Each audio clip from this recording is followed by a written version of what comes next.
Hey guys, so in today's video I'm going to be talking to you guys about how to build your property portfolio.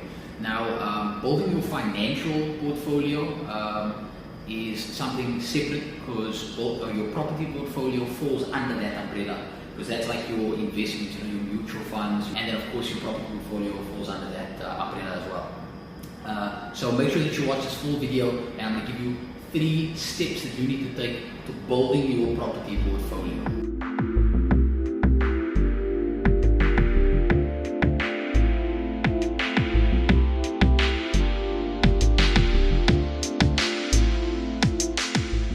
So the first step you take after you've already found out what you can actually qualify for from the bank if you are going to be getting a bond for your first investment property, your first rental property. You might also be able to do it with cash if you have the cash on hand, and that's also great.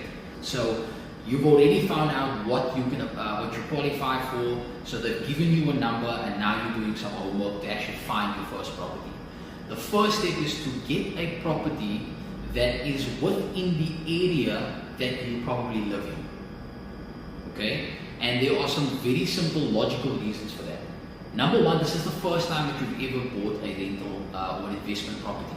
So you want to be able to be there for every step of the way, from making the offer for the place to purchase, right through the inspections that need to be taken place, and getting the handover of the keys. And once you have that and you want to rent it out, you probably want to be able to be there for that entire process as well. Doing the viewings, meeting the people, and knowing that when they are living in your unit, that you can always be there, just around the corner to check up on anything if something does come up. It's the first time you've done this, so to make it easier for you, start with a place that's within your area.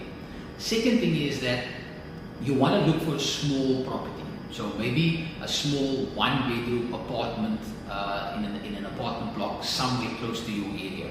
That should be one of the first things that you target. Because it doesn't mean that because the bank says that you can qualify for a bond of 1.5 million, that's what you should go out and buy. Start small so that it's manageable and easy for you to work with. And of course, because this is also going to be another bond that you might have to pay if you already own a property of your own. Or if you're renting where you're currently staying and you're buying an investment property, you still need to know that you can cover those costs. Just in case something goes wrong with the tenant that's staying there. Just being closer makes it feel so much easier. That's step number 1.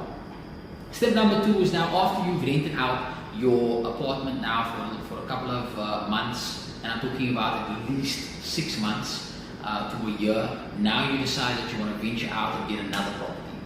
The next step might be to look at the universities that are somewhere in your province and look at buying an apartment that's close to one of those universities. Maybe it's UWC, so you want to look for an apartment somewhere around that area in Belleville, or maybe it's UCT, so you're looking for an apartment somewhere in Observatory, or Rondebosch, for example. Or maybe it's a university in Johannesburg, somewhere in Josie, so you're looking in the surrounding areas over there. Obviously, that's going to mean that you're going to have young tenants who are going to be staying in, so you've had a bit of experience dealing with the property that was around the corner. It's giving you an idea of how to deal with people. Now you're venturing out and you're dealing with a different kind of property. Because this is not for somebody who's going to be staying there probably long term. This is somebody that might only stay there for a year. They might end up staying for 2 or 3 years, but it's also a younger person, so you've got to learn how to deal with that dynamic and that lifestyle. So that would be your second step. And obviously with a student accommodation, you can look at things like maybe making a semi-furnished unit or a fully furnished unit. So now you'll put a bed in already, you'll put a desk in, you'll put a chair, you might put in 1 or 2 things in the kitchen as well, maybe a stove, an oven, and a fridge. Just because it's a student, they don't really want to have to buy those things themselves, so it makes your unit a lot more attractive. And then step 3 could be maybe 1 of 2 things. So the first could be you might decide to now buy an actual house or a townhouse, even better, within an estate. And the reason why I say even better in an estate is because that's what people are more attracted to at the moment. And that's simply because of the security that it gives them, actually staying within an an estate. They can raise their family within there. They don't have to worry so much about their kids being able to play outside. There might even be a park within that estate as well, to allow the kids to go and play outside. Or alternatively, step 3 could maybe be to buy a retirement home within a retirement village. Maybe you have parents yourself and you would like to give them a place to stay in a retirement village, 5 or 10 years down the line. So within that time, you can have it rented out to somebody else and they can take care of that for you.